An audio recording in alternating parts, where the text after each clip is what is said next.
시편 129편입니다. 이스라엘은 이제 말하기를 그들이 내가 어릴 때부터 여러 번 나를 괴롭혔도다. 그들이 내가 어릴 때부터 여러 번 나를 괴롭혔으나 나를 이기지 못하였도다. 박하는 자들이 내 등을 갈아 그 고랑을 길게 지었도다. 여호와께서는 의로우사 악인들의 줄을 끊으셨도다. 무릇 시온을 미워하는 자들은 수치를 당하여 물러갈지어다. 그들은 지붕의 풀과 같을지어다. 그것은 자라기 전에 마르는 것이라. 이런 것을 베는 자의 손과 묶는 자의 품에 차지 아니하나니 지나가는 자들도 여호와의 복이 너희에게 있을지어다 하거나 우리가 여호와의 이름으로 너희에게 축복한다 하지 아니하느니라. 아멘. 박해자의 종말을 노래하고 있습니다. 이스라엘은 초창기부터 역대 압박을 받는 사실들을 회상하면서 선민 택한 자들을 박해한 자가 받을 벌에 대해서 노래하고 있습니다. 첫 번째로는 지난날의 핍박과 고난을 1절로 3절에 기록하고 있습니다. 먼저 이스라엘 역사를 보면은 예굽에 있을 때 이들은 바로 왕으로부터 어마어마한 박해를 받아왔습니다. 심한 노역, 그 다음에 태어나기만 하면 모두 죽이는 영아 살해 정책, 자식을 잃는 이 집 저 집의 슬픔, 그 다음에 임신에도 기쁨이 아니라 두려움과 슬픔 속에서 근심해야 되는 것. 그리고 저들은 출애굽하는 과정 속에서 수 없는 역경과 가정과 그 죽음에 이르는 절박한 상황 속에서 구원을 받았습니다. 뿐만 아니라 이스라엘의 그 백성들이 가나안 땅으로 영토를 확장해서 갔을 때에도 그들은 주변 국가들로 통하여서 끊임없는 침략으로 괴롭힘을 당했습니다. 오늘날도 중동 지역의 주변 국가들은 계속 이스라엘을 향하여 끊임없이 공격하고 또 반유대주의로 세상 곳곳에서는 이스라엘들을 핍박하고 있습니다. 특별히 히틀러를 통하여서 얼마나 많은 사람들이 그 핍박과 고난을 받으면서 죽음의 이슬로 사라졌었습니까? 그렇듯 오늘날 우리 성도들도 이 세상에서 많은 핍박을 받습니다. 예수 믿는다는 것 때문에 놀림을 당하고 따돌림을 당하고 멸시를 당하고 심지어는 가정과 직장에서 쫓겨나기도 합니다. 우리는 성경에 많은 핍박자들이 있지만 특별히 다니엘을 보면은 그가 하나님을 섬긴다는 그거 하나 때문에 풀무불에 던져져야 되고 사자굴에 던져져야 됩니다. 또 사도 요한은 어떻습니까? 죽이려다 갖가진 방법으로 죽이려고 해도 죽지 아니하니까 반모섬에다가 가둬버리고 영원히 거기서 세상의 빛을 보지 못하게 해버립니다. 그러므로 무릇 예수 그리스도 안에서 경건하게 살고자 하는 자는 핍박을 받으리라 라고 디모데후서 3장 12절에 기록하고 있습니다. 하나님은 하나님의 백성이 이렇게 핍박을 계속 받는데 보고만 계시는가? 아니에요. 오늘 본문 2절에 보니까 저들이 그렇게 했을지라도 저들은 하나님 나를 이기지 못하였도다 라고 했습니다. 즉 우리를 이기지 못한다는 뜻입니다.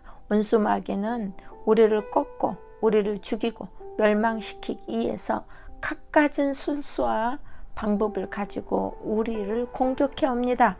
그러나 우리는 주님 안에 있기만 하면 결코 저들이 이기지 못한다고 했습니다. 다윗은 시편 119편 50절에 주의 말씀이 나를 살리셨음이니라 라고 고백합니다. 하나님의 말씀을 의지하면 하나님의 역사가 임합니다. 그 권능이 임하게 되고 하나님의 권능은 우리를 살려내십니다. 두 번째로 선민을 박해하는 자의 벌을 4절로 8절에 말하고 있습니다. 박해하는 자들의 세력은 날로 강성하고 풍성한 물질과 또 여러 가지 혜택을 받으면서 건강하기도 하고 번창하고 자녀들까지도 출세하고 세상의 복을 누리고 마치 자기들의 세상처럼 활개치고 다니면서 우리 믿는 자들을 핍박하고 어렵게 하고 합니다. 그때 우리는 그들이 부럽기도 하고 선망도 하고 또 정말 우리도 이렇게 비굴한 삶을 살지 말고 더 실망한 생활을 살지 아니하고 저렇게 좀 살았으면 좋겠다 하고 부러워할 때도 있습니다. 그러나 본문은 잘 나와 있습니다. 하나님을 섬기는 자와 하나님을 섬기지 않은 자, 하나님의 말씀을 의지하는 자와 하나님의 말씀을 의지하지 않는 자에 대해서 잘 말하고 있습니다. 6절에 그들은 지붕 위에 풀과 같다고 했습니다. 여러분, 중동 지방의 더위는 얼마나 더운지 말로 표현할 수가 없습니다.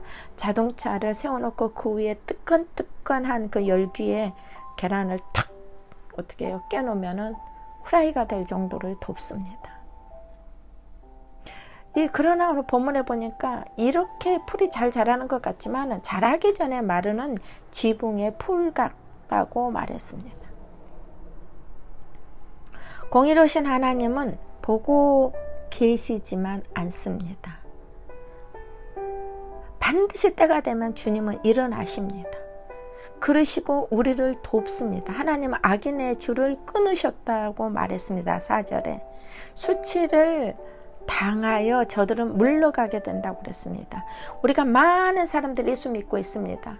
그러나 교회는 다니지만 진짜 말씀을 붙잡고 말씀을 의지하고 말씀에 몸부림치지 않습니다.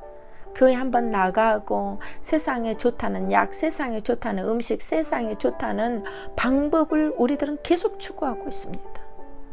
그러나 성경에 보십시오. 성경 안에 보면은 어떻게 먹어야 되는지, 어떻게 생활해야 되는지, 어떻게 손을 씻어야 되는지, 어떻게 하나님 앞에 의롭게 살아야 되는지 전부 다 가르쳐주고 있습니다.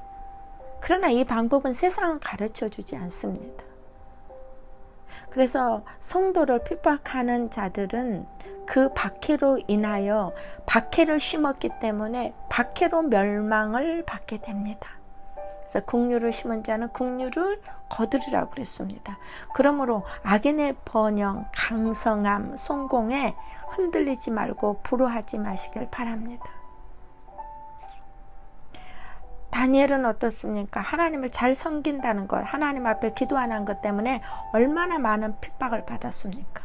그를 사자굴에 던졌지만은 사자들의 입을 막고 그들을 모해하고 떵떵거리고 잘 살며 명예를 놔두고 권력을 가졌던 그런 모든 고관대작들을 전부 다 사자굴에 던져 넣어 버림으로 말미암아 오히려 다니엘은 살아나고 그들은 멸망을 당하게 합니다. 뿐만 아니라 하만도 마찬가지입니다. 유대 민족을 죽이고 믿음 좋은 하나님의 사람 모르드게를 장대 높이 달려서 수치를 당하게 죽이려고 했지만 하나님은 오히려 자기가 만들어 놓은 장대에 하만을 달아버리시고 죽을 수밖에 없었고 멸망할 수밖에 없고 누가 봐도 약했던 모르드게를 하나님은 건져내셔서 모르드게에게 왕복을 입히고 금가락지를 끼우게 하고 공로를 주고 축복하고 세워주십니다. 살려냈습니다. 오직 인내함으로 하나님의 나라를 소망하는 삶을 우리는 살아야 됩니다. 말씀 안에서 사셔야 됩니다. 주께 감사하되 전심으로 할 것이요 주의 말씀을 통하여 감사해야 됩니다. 우리의 원수, 우리의 핍박하는 자는 우리가 죽을 때까지 우리를 조롱하는 자는 항상 있습니다. 그러나 선으로 악을 이기시길 바랍니다. 하나님의 말씀을 붙잡으심으로 하나님의 말씀과 능력이 그들을 제거하고 막아낼 수 있도록 하나님만 바라보는 말씀 안에 거하는 하나님을 경외하는 여러분 되시기를 바랍니다. 기도하겠습니다. 사랑의 하나님, 밭 가는 자가 내 등에 갈도다 고랑을 냈다고 했습니다. 얼마나 큰 고통입니까? 그의 고백이 가슴에 와 닿습니다. 때로는 예수 믿는 것 때문에 고독의 벌판에 혼자 서 있는 것 같이 어렵고 애매한 고통 속에서 길을 못 찾고 막막할 때가 많았었습니다. 그러나 하나님은 악인의 줄을 끊으셨다고 했습니다. 끊어줘야 할 질긴 인연, 만남, 습관, 저주, 질병, 가난, 좌절을 이 시간 예수 이름으로 끊어주십시오. 의인의 줄이 연결되어서 주 안에서 먹고 마시는 복된 저희들이 되게 하여 주시옵소서. 또 악인들이 날 향해 공격해 온다 할지라도 저들은 지붕 위에 풀 같고 속히 베인 같다고 했사오니 잠깐 나타났다 사라지는 안개와 같다고 했으니 주여 우리들에게 강한 오른손으로 역사하시는 하나님의 힘이 공급되게 하나님 도와 주시옵소서. 독수리처럼 새 날개를 치며 하늘을 오르게 하여 주시옵소서. 반드시 하나님이 도우신다는 믿음을 가지고 지금 당하고 있는 모든 문제 안에서 하나님 주님만 의지하여 그 위로와 힘을 통하여 굳굳하게 서고 승리하게 하여 주시옵소서. 이제 만물의 끝날에 주 예수 그리스도의 능력을 통하여 심판하실 때 밝히 보여주실 것입니다. 그날을 바라보며 실망치 말게 하시고 타협하지 말게 하시고 믿음의 군사로서 전진하는 저희들 되게 하여 주셔서 주의 귀한 역사를 이루게 하여 주시옵소서. 살아계신 예수님의 이름으로 기도하옵나이다. 아멘.